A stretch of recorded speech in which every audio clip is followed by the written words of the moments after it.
Hello everybody, welcome to the Strangers in Jerusalem YouTube channel and podcast where we explore the Jesus traditions and the Gospels within their Jewish context. In this video, we will continue the discussion of the two major factors that influenced the Gospel writers and how the Gospels were constructed. This video is part 3 of this series of what the Gospels are, what influenced them. In this particular video, we will look at different conflicts or the conflict within the Jesus Jewish movement. In previous videos, we looked at the broader context of conflict between different groups of Jews, also the conflict between Jews and Romans. But here, in this video, we will look at specifically the conflict that happened within the Jewish movement, the Jesus Jewish movement. So follow me. Let's go to Jerusalem.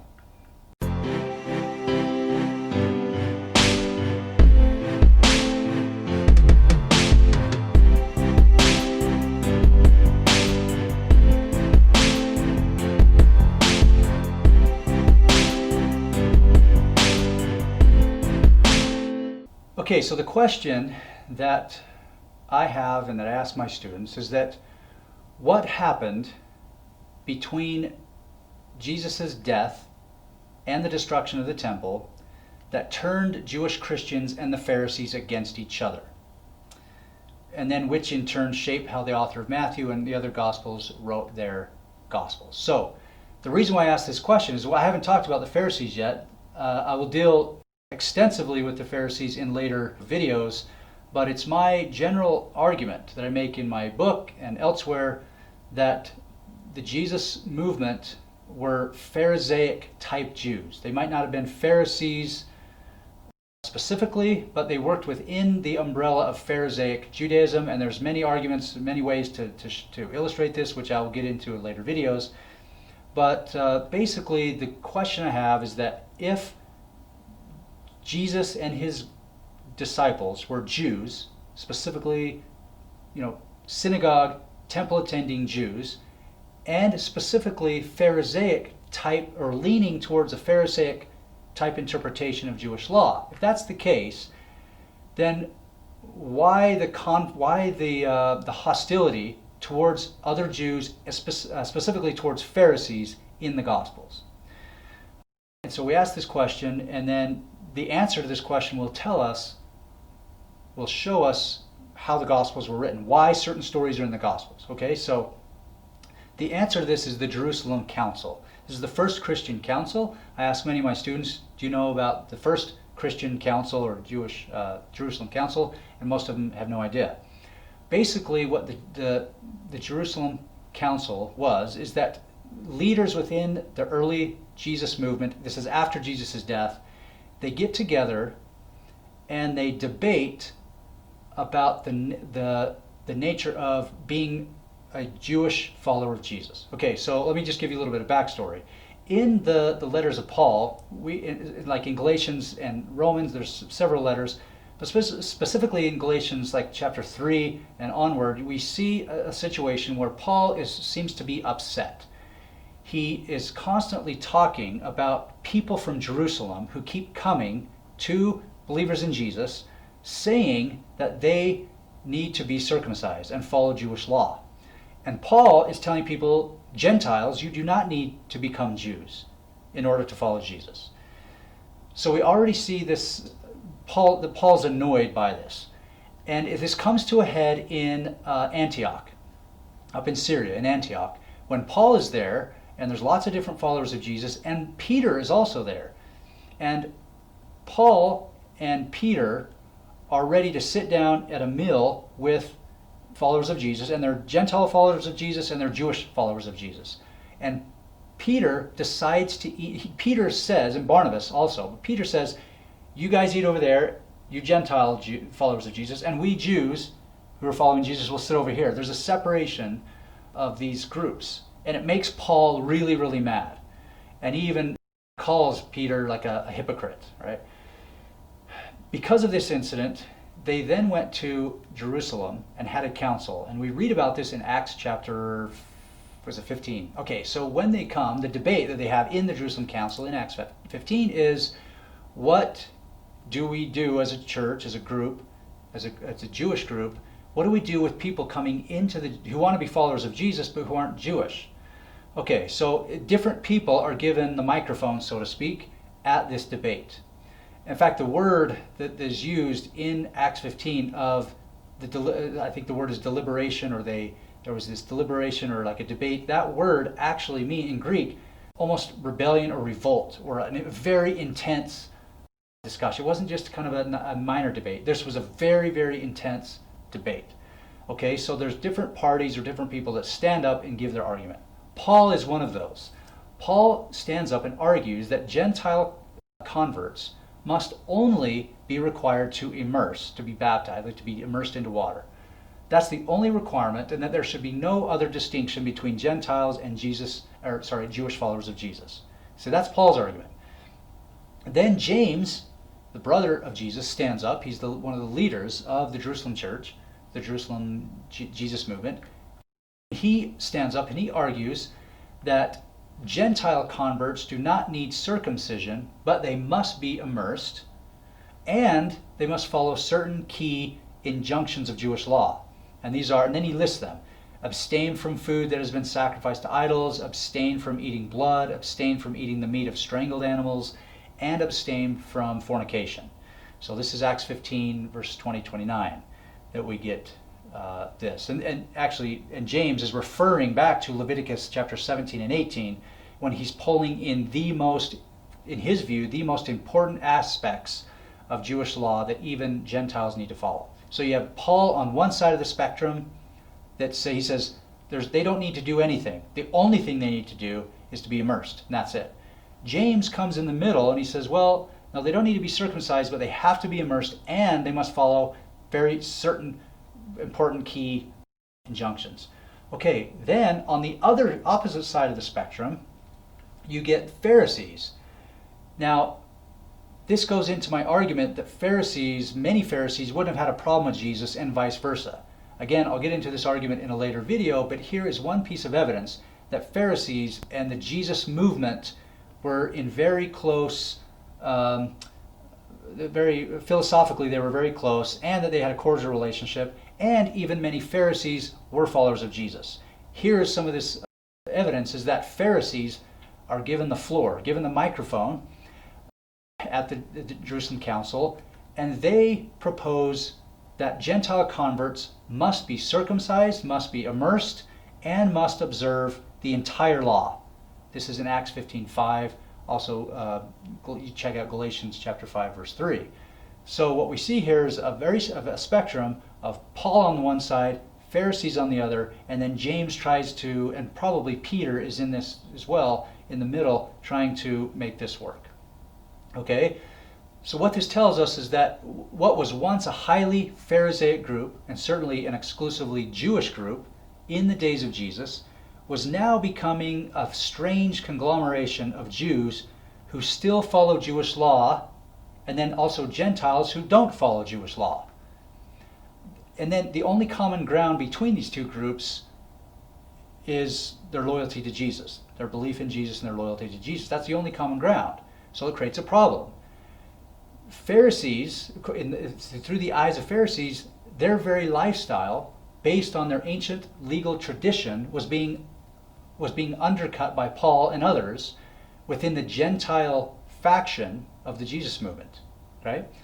So, I mean, what I'm showing is that there's a Gentile-Inclusive faction developing, and then a Jewish-exclusive faction. Those who said, we want to include Gentiles within the Jesus movement, but there's others that said, no, Gentiles must come in and become Jews. We are a Jewish-exclusive group. Gentiles that come in have to be converted to Jews. Okay, so for Pharisees, circumcision was a sign of God's covenant with Israel. So in Genesis 17, here I'll show you, put this up on the board here. Genesis 17, in that chapter, God commands all of Israel to be circumcised, but he also commands that all male foreigners, so in this case Gentiles, who wish to enter into the covenant, they must be circumcised. Otherwise they, and then here's the terminology, it says, quote, they shall be cut off from his people. These non-Israelites who want to enter into the covenant, if they're not circumcised, those should be cut off from the people. It's Genesis 17, 9 through 14. Also in the book of Exodus, it says, any foreigner residing among covenant Israel who desires to participate in Passover and eat with Israelites must be circumcised.